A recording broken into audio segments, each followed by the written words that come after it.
Greetings and welcome to Pennsylvania in Focus, powered by the Center Square. I am Dan McCaleb, Executive Editor of the Center Square Newswire service. Pennsylvania editor Kristen Smith is off today. We are recording this, I guess I should say, on Thursday, July 20th. With Kristen off, I'm happy to join Anthony Hennon, our Pennsylvania state reporter for the Center Square. Anthony, you wrote this week about blighted properties across the state of Pennsylvania and what local municipalities are talking about doing with them, what the state is thinking about forcing municipalities to do with them. Why don't you just tell us a little bit about the issue of blighted properties and what's going on from a government's perspective?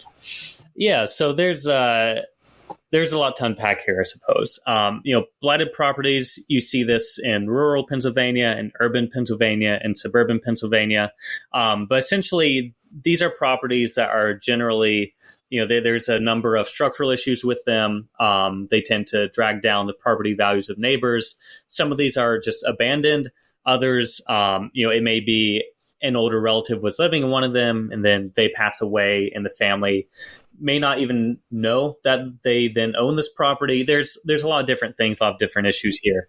But essentially, blighted properties across the Commonwealth present an issue because they play into urban or rural decay. They can kind of hurt other property owners. They're liable for, fires will start. Crime tends to get attracted to these places. And it is essentially one of these issues is simply economic, where the cost it would take to fix up these blighted properties or abandoned properties is, way more than what the property is actually worth. This can be anywhere from rural areas with declining populations. This can be from post-industrial towns that have not kind of recovered from their economic slump. It runs the gamut. I mean, you see this in Philadelphia, you see this out in Altoona, you see this outside Tioga. The issue here is that municipalities have to deal with this external cost that these properties cause. So we've seen a few different local, county, state level actions. And the latest proposal here is House Bill 1163, which is proposed by Abigail Salisbury, who's from Braddock, just outside of Pittsburgh. And this would essentially allow municipalities to use a use it or lose it approach. Once they declare a property blighted or abandoned, along with a few other issues, such as trying to contact the property owner, whether it's concern or danger to the community, they could actually put it up for acquisition by a land bank to come in and take it over, usually after a period of 3 to 5 years, depending on what the details are of this. Just briefly describe what a land bank is and what it does.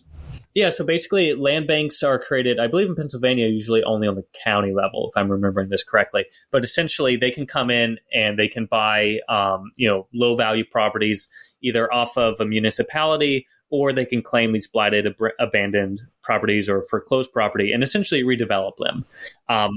And land banks have been a strategy as a way to revitalize an area or to kind of clean up some of these economic messes where, a house may cost anywhere from $50,000 to $200,000 to rehab, but the actual value of it is only $20,000 or $30,000. Very few people want to go in and do that on their own, or even have the means to do so. So land banks try to come in and cover demolition costs, which can also run high. They can rehab the property, basically trying to improve a neighborhood. Blighted properties is one thing. Some of them are abandoned. Not all of them are abandoned, though, right? There's some where low-income residents or individuals still live. Mm-hmm. So I would hope government distinguishes between the two: an abandoned property, a property that's been vacant for years, that's run down, hasn't been maintained. That's one thing. But a property that might be blighted but has people living in it just because they're low-income residents, don't have the money themselves to fix up the property.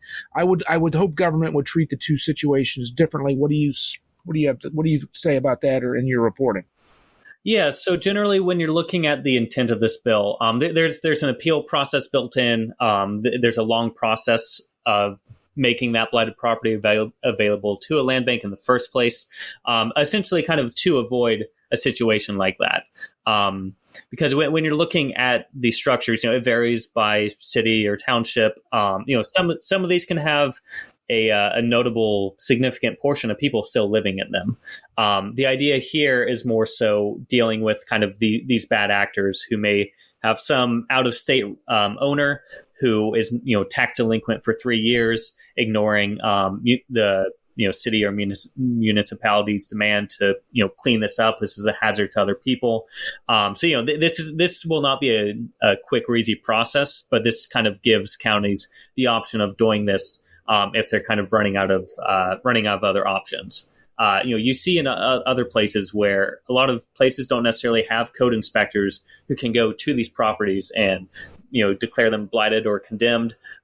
More of the push lately from the General Assembly has been to give counties more tools here to kind of pressure owners to clean up their act and kind of help the people who have to live around these places, some of which have been blighted for years and decades. Thank you for your insight into this interesting story. I look forward to following your coverage on House Bill 1163 and what municipalities and local communities decide to do with this, but we are out of time. Our listeners can keep up with our reporting on this story and others in Pennsylvania at thecentersquare.com. For Anthony Hennon, I'm Dan McCaleb. Thank you for listening, and please subscribe.